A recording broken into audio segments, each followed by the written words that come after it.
il nous faut changer notre perception des choses nous-mêmes. Ah non, non, non, non, non, monsieur Robert Doucet. Il faut d'abord changer la classe politique africaine, en commençant par des imposteurs comme vous.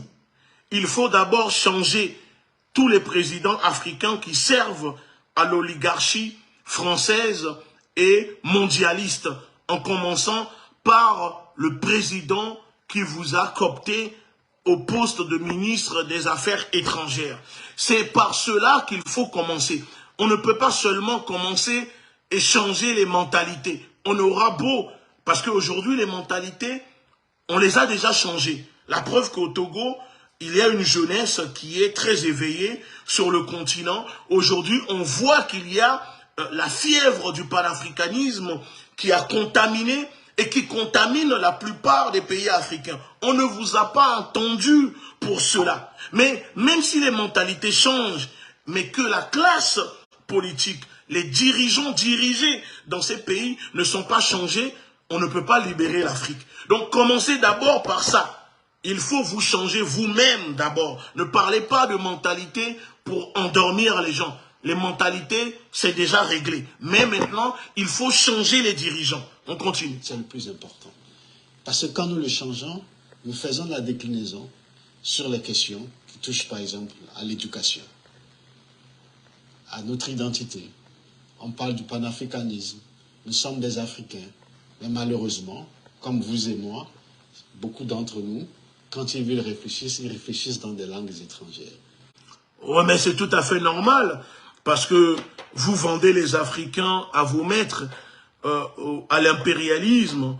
Donc c'est normal que aujourd'hui, que ce soit au niveau de l'éducation, oui, il n'y a pas une souveraineté sur le plan éducatif.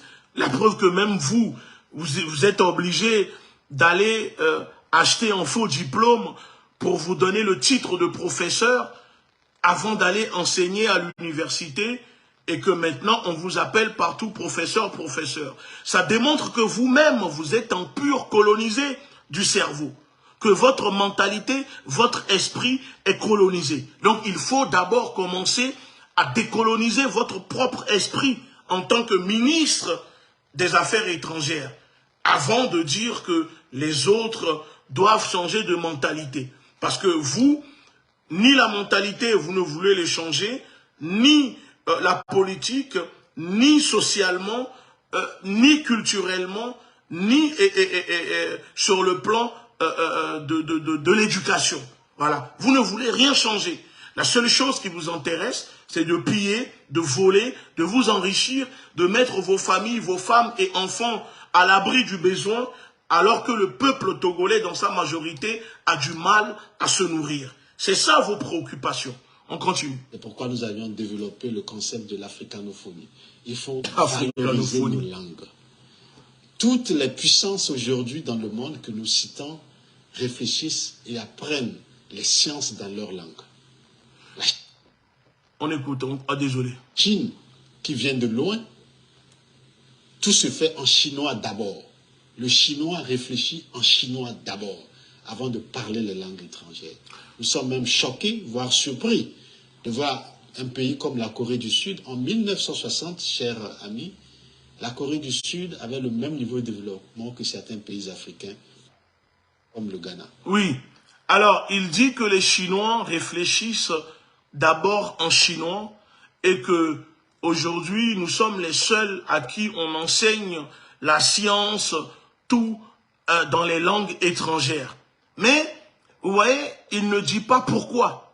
Il ne rentre pas en profondeur. Il n'explique pas le mécanisme qui a conduit à cela. C'est ça qui nous intéresse. Pourquoi aujourd'hui les Africains ne sont pas souverains? Pourquoi on enseigne la science, la mathématique, la physique? Ces choses-là, on les enseigne dans une langue étrangère aux Africains. Et pourquoi, comme il le cite comme exemple, la Corée du Sud, qui était au même niveau de développement que le Ghana dans les années 60 ou je ne sais pas, ou 80 comme il dit, aujourd'hui, la Corée du Sud est à des années-lumière, par exemple, du Ghana. Pourquoi?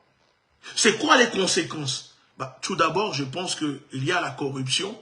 Il y a la corruption des dirigeants, la médiocrité des dirigeants, la malgouvernance, l'incompétence et surtout le manque d'une réelle indépendance dans les anciennes colonies françaises qui sont passées de colonies à camps de concentration, qui sont des pays entendants et non des pays indépendants. Parce qu'on peut dire tout ce qu'on veut, aujourd'hui, les anciennes colonies africaines de la France ne sont pas des pays indépendants. Ce sont des pays entendants. Voilà, ce sont des camps de concentration. Donc c'est ça les facteurs. Et qu'est-ce qui pousse à maintenir ces colonies dans ces états? Tout simplement parce que vous êtes cooptés, vous les hommes politiques, vous les dirigeants de ces pays, vous êtes cooptés à la tête de ces pays et vous travaillez pour ceux qui pillent, ceux qui volent, ceux qui tuent les populations africaines. Parce que vous êtes les complices des bourreaux des Africains. L'oligarchie française ne peut pas venir piller le Togo, les richesses naturelles du Togo, si l'oligarchie togolaise, je ne dirais même pas une oligarchie, si la bourgeoisie comprador, la 5e colonne au Togo, des gens comme vous, ne les aide pas à le faire. C'est parce que vous êtes là, vous les endocolons, vous aidez l'oligarchie française à piller. Et c'est pour cela que ça continue. Parce que la médiocrité, la malgouvernance, c'est cela qui vous arrange. Vous trouvez vos intérêts là-dedans. Et si demain ces pays commencent à se développer, vous, ça ne vous arrange pas. Parce que voici un ministre dans un pays où on n'a jamais condamné un ministre pour corruption, pour détournement de fonds publics, et qui vient comparer le développement de la Corée du Sud avec le Ghana. Mais en Corée du Sud, quand il y a corruption, les gens sont condamnés.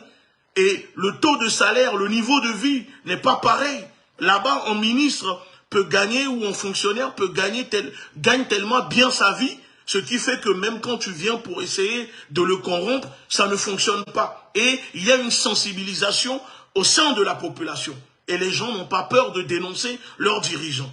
Vous voyez? Mais au Togo, quand on dénonce ceux qui volent, ceux qui détournent l'argent du pays, au lieu de condamner les voleurs, vous traquez plutôt ceux qui dénoncent et ceux qui lancent les alertes, comme vous essayez en ce moment de faire avec ma personne. Parce que je suis au courant de ce que le gouvernement togolais manigance contre ma personne, mais moi je n'ai pas peur. Donc ça rentre ici, ça ressort de l'autre côté.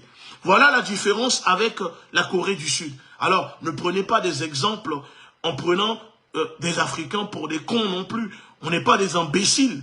C'est facile de venir vomir des réponses un peu pour jouer le panafricaniste, mais vous n'avez rien d'un panafricaniste. Donc, cessez de duper les populations.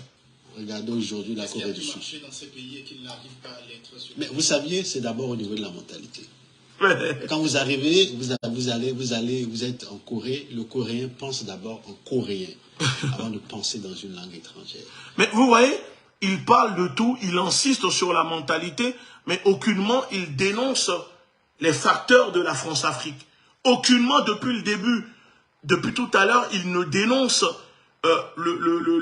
la monnaie de la servitude, la monnaie nazie qui est le franc CFA. La Corée du Nord a sa propre monnaie. Et sa monnaie n'est pas fabriquée par la France. Mais vous voyez, il parle, il reste à la surface, il ne veut pas rentrer en profondeur. Parce que le réel objectif de Djussé, ce n'est pas de faire du panafricanisme.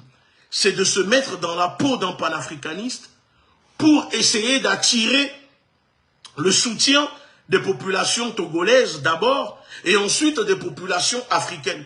Mais nous sommes là et nous allons veiller à ce que cela ne se passe pas. On continue. Quand nous ne valorisons pas nos langues, quand nous ne changeons pas cet esprit en nous, et nous sommes plutôt habités par un esprit extérieur, nous ne pouvons pas réussir. Donc moi, je pense que le changement de mentalité, par les Africains eux-mêmes, ne condamnons personne. C'est à nous de changer. Vous voyez, il insiste encore une fois, deuxième indice, il insiste en disant « ne condamnons personne ». Ne condamnons personne. Vous voyez, ça prouve et ça démontre qu'il n'est pas là réellement pour changer les choses. Il sait très bien que s'il dit qu'il faut condamner des gens, d'abord, il faut que lui-même soit condamné, mais surtout qu'il faut condamner ses maîtres qui sont à l'Élysée et qui lui ont donné l'autorisation de manipuler la jeunesse qui aujourd'hui suit le panafricanisme, l'idéologie panafricaine. Je suis désolé, Doucet ne peut pas venir ici nous parler en disant que l'Afrique n'est pas développée, il y a un manque de développement X ou Y, en comparant le Ghana avec la Corée du Sud, sans condamner ceux qui sont responsables de ça. Parce qu'il y a, oui, des Africains qui sont complices, qui sont responsables, mais il y a surtout les Occidentaux, notamment l'oligarchie française. Mais vu qu'il n'a pas les épaules solides et qu'il n'a pas les coronesses, comme on le dit, on dit ici en France, M. Doucet n'a pas les coronesses. Nekou, Ndonekou, Nebaponpo, il n'a pas les coronesses pour parler. Donc, il préfère insister en disant « ne condamnons personne ». C'est comme si on disait qu'il y a des crimes contre l'humanité, mais on nous dit qu'il ne faut condamner personne. Mais pourtant, on reconnaît qu'il y a crime contre l'humanité. Mais il ne faut condamner personne. Encore une fois, on condamne les Africains. Oui, ce sont les Africains qui sont responsables de leur propre souffrance, de leur propre malheur. On met tout sur les Africains, mais on ne condamne jamais les bourreaux des Africains.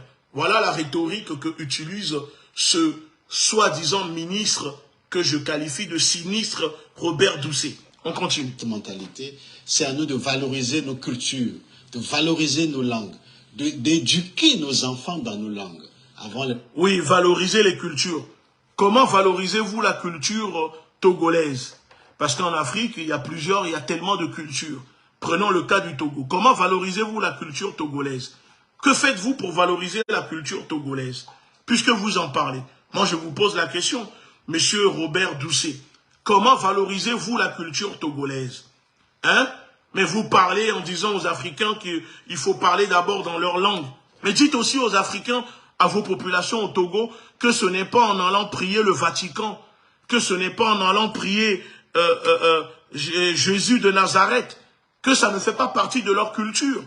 Mais vous parlez de culture, mais vous avez peur de dire la vérité aux Togolais. Vous parlez de culture, mais vous ne posez pas d'action aujourd'hui qui valorise la culture togolaise, qui sauvegarde la mémoire, la culture togolaise. Que faites-vous depuis 54 ans pour mettre en avant la culture togolaise?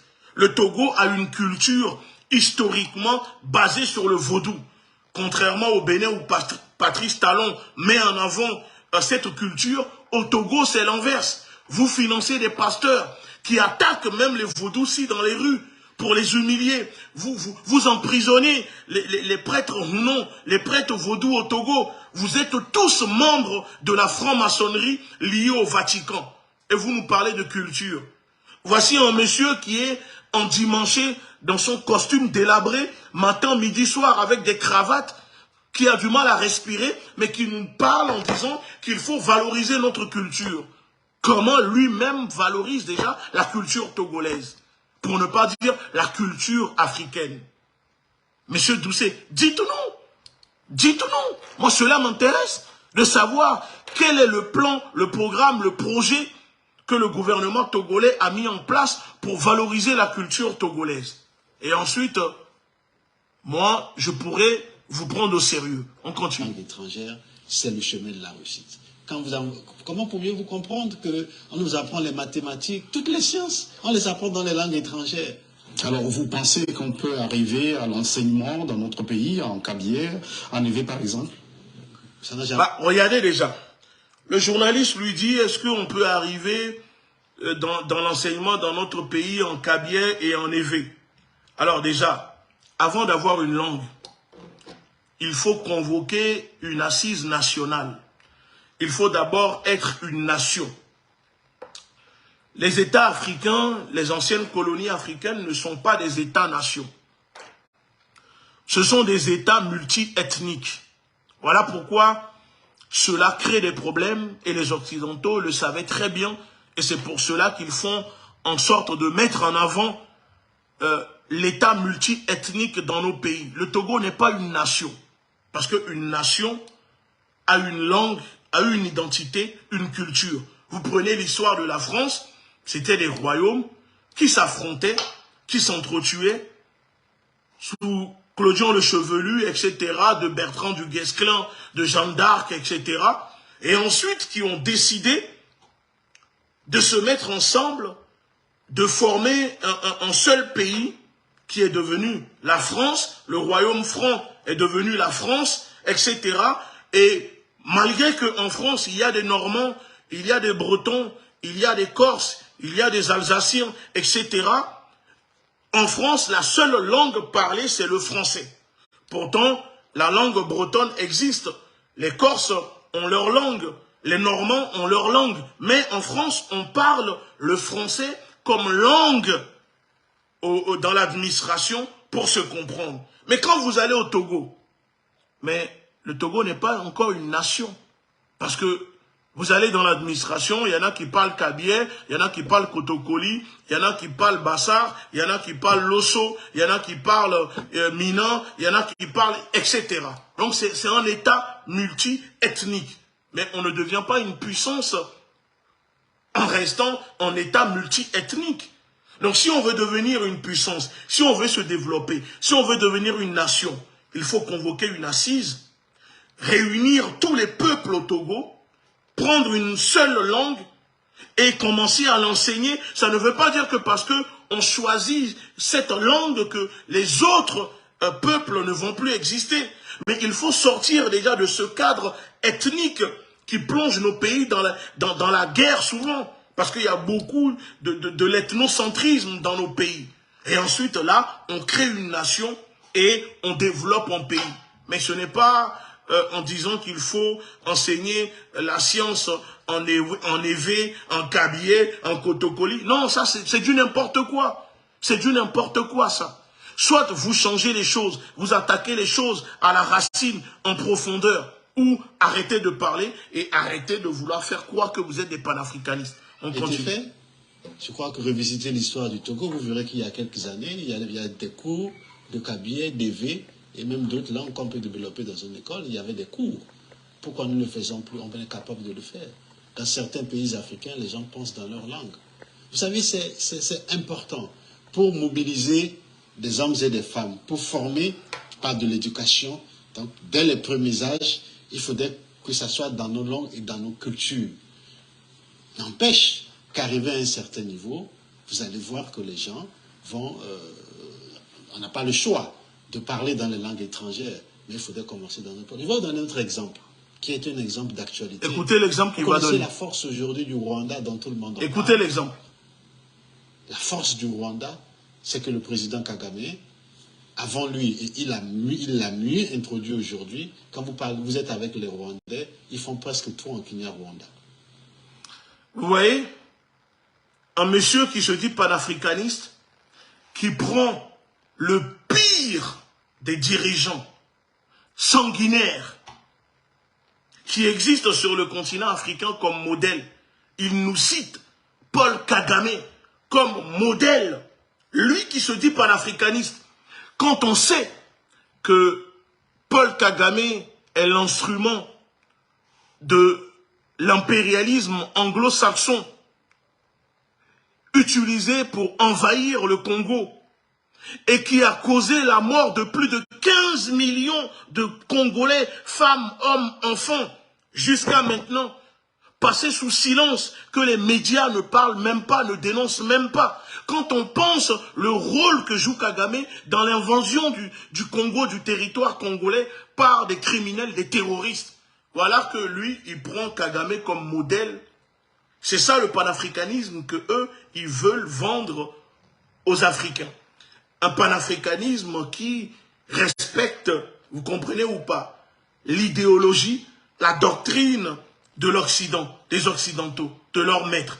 Moi, je suis désolé, Paul Kagame n'est pas un exemple de panafricanisme sur le continent africain. Surtout pas. Et moi, je ne l'accepte pas.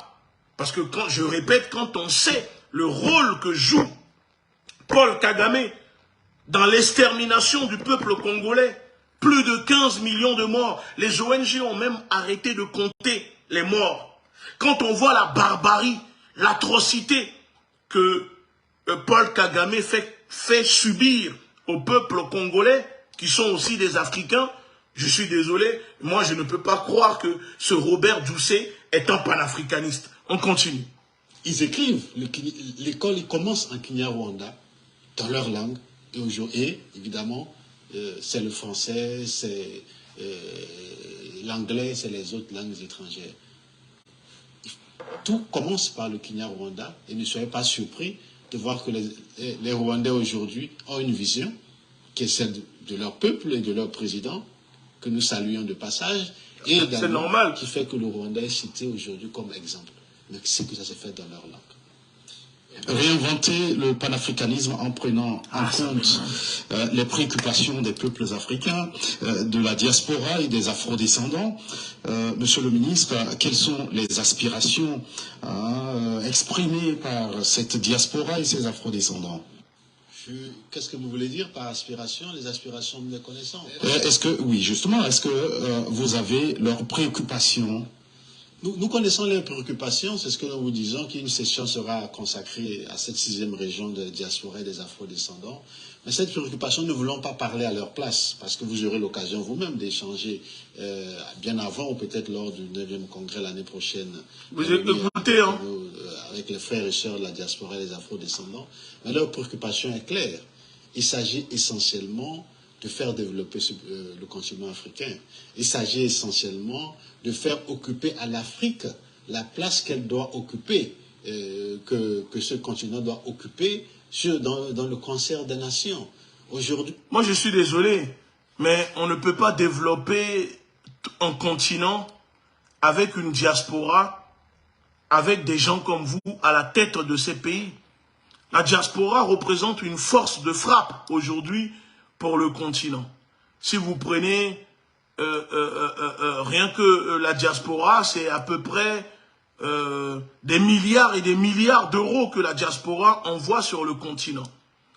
Mais si aujourd'hui l'Afrique n'arrive pas à se développer, l'Afrique qui est en continent n'arrive pas à se développer, les pays du continent ne se développent pas, c'est parce qu'on a des dirigeants sans vision comme vous, comme ce monsieur qui s'exprime aujourd'hui et qui veut nous faire croire qu'il est devenu panafricaniste, parce qu'il organise un congrès panafricaniste à Lomé pour duper les populations.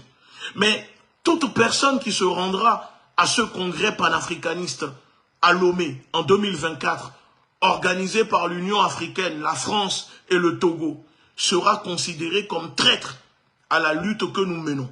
Parce qu'un vrai panafricaniste, en tout cas ça ne sera pas moi, je ne mettrai pas les pieds là-bas. J'ai déjà eu la discussion avec une des personnes qui sont en charge de cette supercherie. J'ai été clair là-dessus. Ne comptez surtout pas sur moi. Je ne mettrai pas pied à Lomé, soi-disant pour aller participer à un congrès panafricaniste. Pour moi, ça serait une insulte.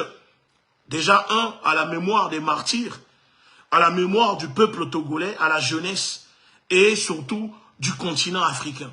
C'est une insulte. Si demain vous me voyez, moi, me rendre au Togo pour dire que je participe au 9e congrès panafricaniste organisé par le Togo, la France et l'Union africaine. Je suis désolé, ça sera sans moi, sans la Ligue de défense noire africaine et sans la confrérie des frères panafricains.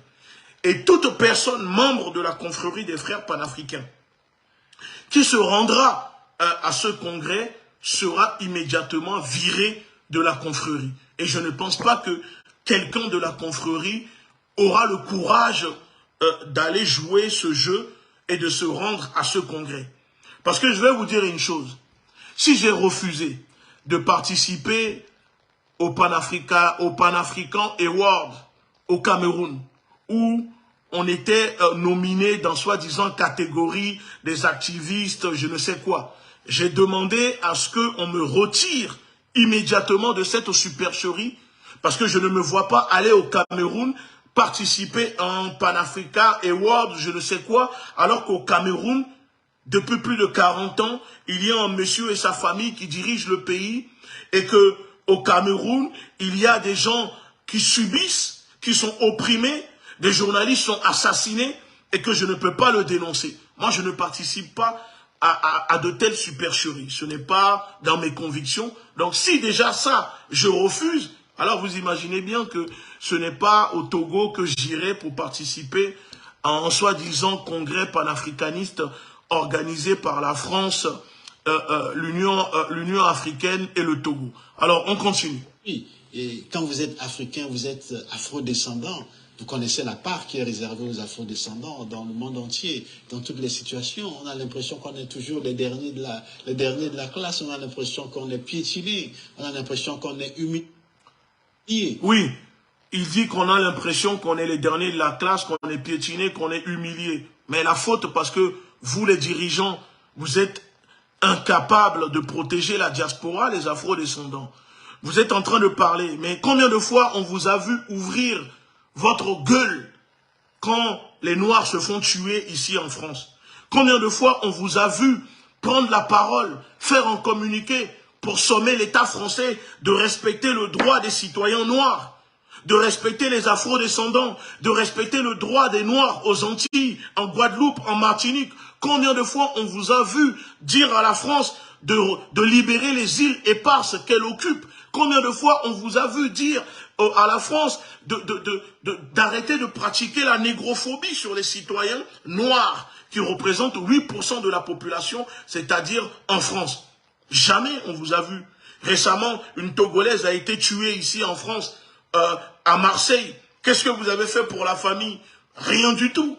Mais vous parlez des afro-descendants, mais vous êtes incapable de leur apporter de protection. Vous êtes incapable de leur apporter de l'aide. Si ce n'est pas la diaspora, les afro-descendants qui vous défendent, mais vous êtes des esclaves soumis.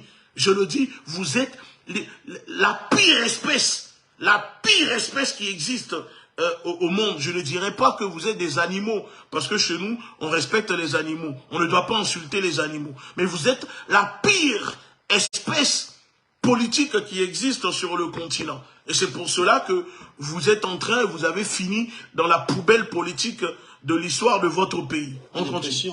Impression et c'est ça que nous ne voulons plus, en fait. Monsieur le ministre, au début de cet entretien, vous avez souligné l'expérience de votre pays en matière de prise en compte des préoccupations de la diaspora. Quelle est cette success story togolaise que vous souhaiteriez partager avec les autres pays lors de ce 9e congrès panafricain de Lomé? Non, vous saviez, sur le plan, je crois que je suis mal placé pour répondre à cette question. J'aurais souhaité que vous la posiez à nos compatriotes de la diaspora. Mais vous savez, aujourd'hui, je crois que nos frères et sœurs de la diaspora sont très contents de rentrer au Togo. Bien sûr. Bon, écoutez, moi je pense que je vais m'arrêter là. Mais c'est pour dire à Robert Doucet, vous n'êtes pas un panafricaniste, en tout cas pas pour le moment. Mais si demain vous posez des actions, des actes qui représentent l'idéologie panafricaine, on en reparlera. Mais pour le moment, vous êtes juste en train de dérouler l'agenda politique de l'Élysée qui consiste à mettre en place un plan de riposte pour façonner le panafricanisme, c'est-à-dire réinventer un panafricanisme 2.0 ou 3.0 qui s'emboîte et qui s'accorde avec la France-Afrique et qui ne dérange pas les intérêts de la France. C'est ce rôle-là que vous êtes en train de jouer. Et toute personne, tout Africain, tout Togolais, conscient, savent que le régime togolais est tout sauf un régime panafricaniste. Il ne suffit pas de se faire décorer par Goïta pour être panafricaniste. Il ne suffit pas de fréquenter le régime, de fréquenter le gouvernement malien pour devenir un panafricaniste. Il ne suffit pas de dire que on veut créer l'africaphonie pour devenir un panafricaniste. Le panafricanisme est avant tout une idéologie créée dans la diaspora, par des Noirs de la diaspora, d'accord, qui a pour objectif de mettre en lien et d'unir le continent africain et sa diaspora. Voilà, le panafricanisme est une idéologie qui est là pour défendre les intérêts du peuple noir. Parce que les Noirs ne se trouvent pas qu'en Afrique. Voilà pourquoi je dis tout le temps, je ne me bats pas pour l'Afrique. Non, je me bats pour le peuple noir. Je me bats pour la dignité du peuple noir. Et là où il y aura de l'injustice, là où les Noirs subiront, je serai là-bas. Parce que ce n'est pas seulement en Afrique qu'il y a des Noirs. Mais malheureusement, aujourd'hui, beaucoup de personnes pensent que quand on parle panafricanisme, panafricaniste égale ou veut dire celui qui vit sur le continent africain. Non, le panafricanisme, ce n'est pas vivre seulement sur le continent africain. Le panafricanisme est d'abord une idéologie qui est là pour unir les peuples noirs. Donc pour ceux qui ne le savent pas, je vais finir en vous disant qu'est-ce que le panafricanisme pour que les gens puissent comprendre que être panafricain ne veut pas dire vivre dans un pays en Afrique. Non, puisque le panafricanisme n'a pas été inventé sur le continent. Mais les pères qui ont ramené le panafricanisme sur le continent, vous les connaissez. C'est comme les Nkrumah, etc. Mais le panafricanisme s'est fait tuer par les gens comme Senghor, avec leur histoire de littérature, l'émotion nègre de Senghor, etc. Alors pour ceux qui se mélangent et qui disent souvent aux panafricanistes, ah mais tu parles, tu te dis panafricain, rentre en Afrique, patati patata. Alors je vous explique. Le panafricanisme est un mouvement et une idéologie politique qui promeut l'indépendance totale du continent africain et encourage la pratique de la solidarité entre les Africains et les personnes d'ascendance africaine, où qu'ils soient dans le monde, indépendamment de leurs origines ethniques, leur appartenance religieuse ou leur appartenance physique. Le panafricanisme est à la fois une vision sociale, économique, culturelle et politique d'émancipation des Africains et un mouvement qui vise à unifier les Africains du continent et de la diaspora africaine en une communauté africaine mondiale. Le cœur de son principe consiste en la certitude que les peuples d'Afrique et de la diaspora partagent une histoire et une destinée commune et que leur progrès social, économique et politique est lié à leur unité. Son objectif ultime est la réalisation d'une organisation politique intégrée de toutes les nations et peuples d'Afrique. Vous avez compris ou pas? Voilà, le mot panafricain est apparu à la fin, lors de la préparation de la première conférence panafricaine de 1900. Historiquement, l'idée se développe en réaction aux conséquences du démantèlement progressif de l'esclavage en Amérique. Vous avez compris ou pas? L'expansion du panafricanisme se retrouve dans les écrits et discours de quelques figures fondatrices, parmi lesquelles Edward Wilmot Blyden et Antenor Filman, celui qui a écrit l'anthropologie des races pour, démonter la théorie d'Arthur Gobineau sur la supériorité des races, etc., écrit par Arthur Gobineau. Donc Antenor Filman et d'autres figures telles que Benito Sylvain, Webb Dubois ou Joël Augusti Roger contribuent à l'affirmation politique du projet panafricain. Vous avez vu, il n'y a pas un nom d'une personne née sur le continent. Mais néanmoins, on revoit que avec la décolonisation, celle-ci prend une ampleur nouvelle et se retrouve incarnée par des dirigeants tels que Kwame Nkrumah, etc. Donc voilà, pour ceux qui pensent que pour être panafricaniste, il faut forcément vivre dans les camps de concentration en Afrique, non, ce n'est pas ça le panafricanisme. Le panafricanisme est avant tout une idéologie, pas le lieu géographique où tu résides. D'accord? C'est très important pour moi de finir cette vidéo, mon décryptage là-dessus, parce que je vois qu'il y a beaucoup de confusion autour du panafricanisme. C'est certains qui disent aux gens, oui, mais rentrez en Afrique si vous êtes panafricaniste, etc. En tout cas, le panafricanisme a été créé dans la diaspora par des Noirs de la diaspora. C'est tout ce que je voulais vous dire. Sur ce, je vous remercie et je profite aussi pour remercier ceux qui m'envoient des messages sur mes réseaux, ceux qui me laissent des messages sur mon téléphone. je vais bien, ne vous inquiétez pas, je suis en sécurité, il n'y a rien à dire à ce niveau, j'ai l'habitude de tout ce qui se passe en ce moment, donc plus l'État français m'attaque, me persécute, plus les policiers m'attaquent et plus cela me rend fort. Voilà, tout ce qui ne nous tue pas nous rend plus fort. Donc, sachez-le. Mais une chose est sûre, la lutte continue, la révolution est en marche, armons-nous idéologiquement. Bonne soirée à tous, on est ensemble. Ingeta, merci.